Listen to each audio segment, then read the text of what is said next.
Like a lot of Green Lantern fans, I've been following the adventures of Kyle Rayner since 1994. In all that time, despite never missing an issue, I still haven't managed to read every Kyle Rayner story. There always seems to be another guest spot or crossover or team book that I just never got around to. I figured, why bother? They were side content at best. Maybe they'd be fun, maybe they'd have cool art, but they weren't really important because they weren't in a Lantern book, and the proper Lantern books are where everything important to the character would happen. That's what I thought until I read 2015's The Omega Men by writer Tom King. The story takes place in Vega, a solar system outside the jurisdiction of the Lanterns. The worlds of Vega are ruled over by the Citadel, a corporation willing to exploit entire global populations to a genocidal degree if it means assuring its own standing in the galactic market. The Citadel is opposed by the Omega Men, a ragtag group of extremists made up of people from across Vega who either survived the Citadel's bloodshed or just can't stand living under their boot anymore.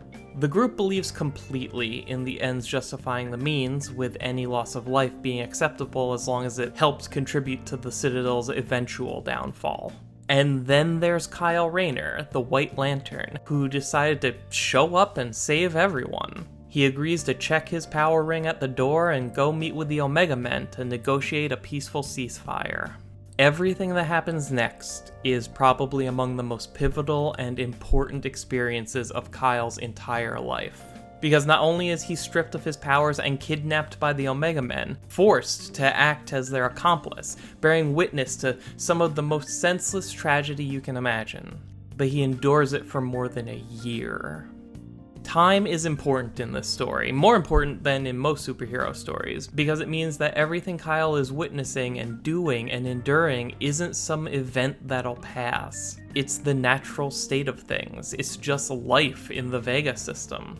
The corruption, the murder, the blood-soaked politics, the evils that cannot be stopped or even fought in the conventional way because they're not villains with an agenda trying to enact their sinister plan. They're systemic problems rooted in the very core of how everyone in the Vega system lives their lives.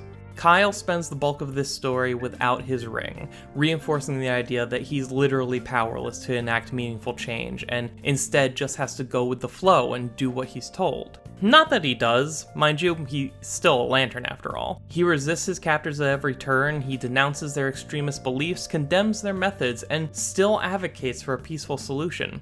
At one point, Kyle successfully arranges a meeting where he holds court in front of every influential leader in the galaxy, firmly believing that if everyone just had all the facts, then they'd make the bad things stop and work together to build a better way of life for everyone.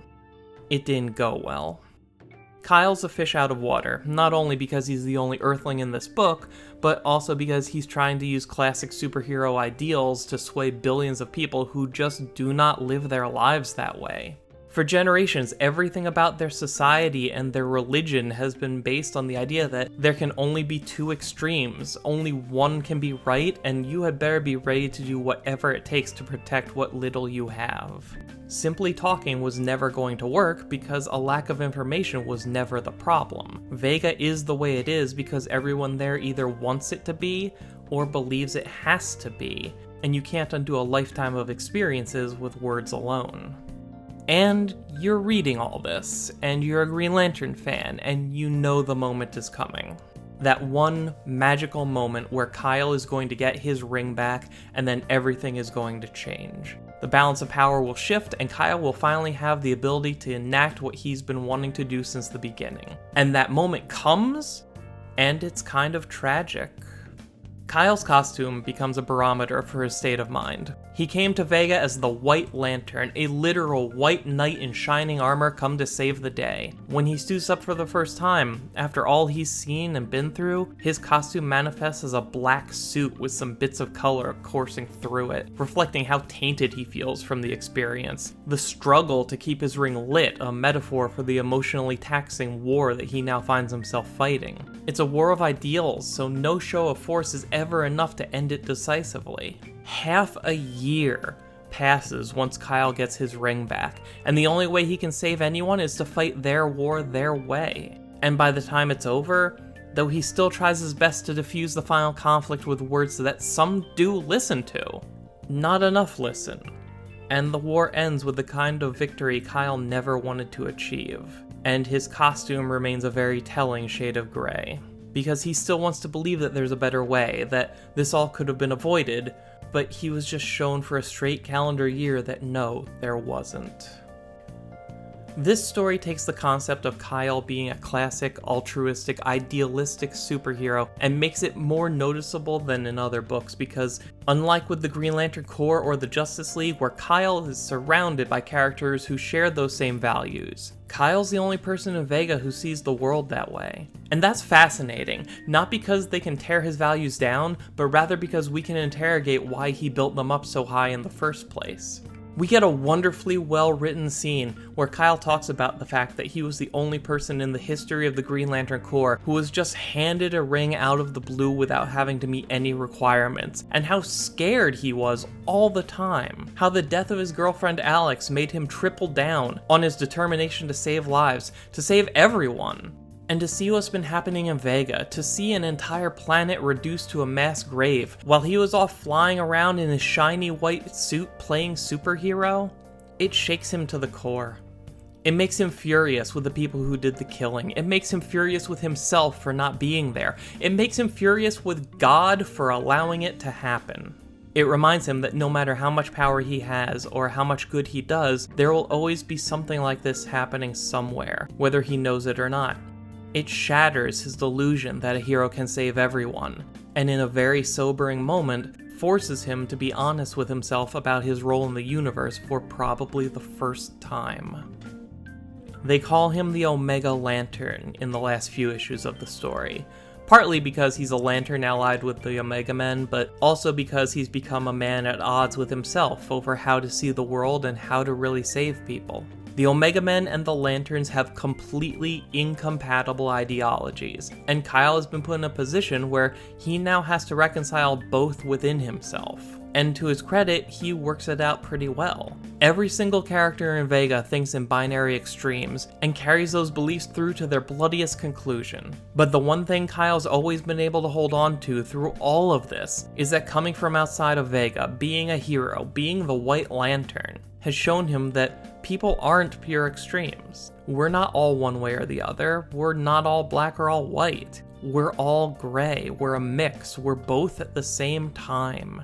And that knowledge is what keeps him from losing who he is in the face of all of this. But it also forces him to realize that everything that makes the villain of this arc so awful are qualities that are present in everyone, even Kyle himself. People always used to call Kyle Rayner DC's Peter Parker. He's the everyman hero. His greatest strength is that he's the most human. And to be human is to be flawed. This is a story about Kyle's flaws. The flaws of his ideology, the flaws of his morality, the flaws of his faith.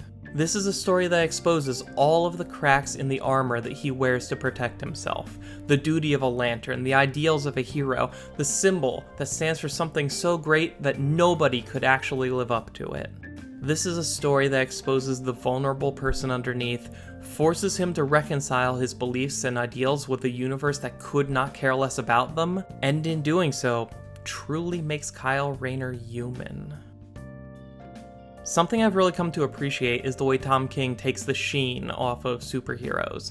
Usually that kind of thing is limited to some dark subversion of normally idealistic characters like Injustice or Dark Knight Returns, but that's not what King does. He takes a look at the history and adds something that makes sense for the current story while giving a broader context to what came before. I think about Kyle's origin differently now that I've read the Omega Men. Actually, I think about his entire career as a Lantern differently, because now some dots are connected that just weren't before. And it does make Kyle a more tragic character, but it also makes him a stronger one.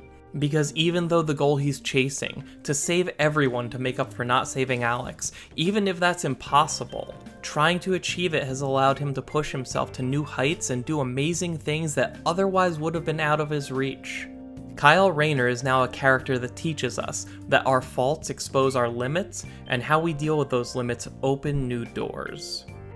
This entire 12-issue series is collected into a volume called The Omega Men, The End Is Here. and I highly recommend reading it for yourself, especially if you're a Kyle Rayner fan who skipped it either because it's just some side book or you were turned off by the overtly political nature of the story. This is a heavily political story with a ton ripped straight from the headlines, and much like Tom King's other works, it does not pull punches with your favorite characters. And honestly, both the story and the characters are better for it.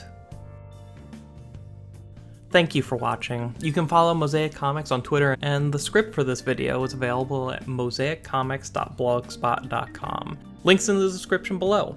And while you're down there, tell me what you think of Kyle Rayner. When were you first introduced to the character? What effect has the character had on you? What do you think about DC's everyman hero being the lens we view this story through? Thank you again for taking the time. My name is Dan. We'll talk again soon.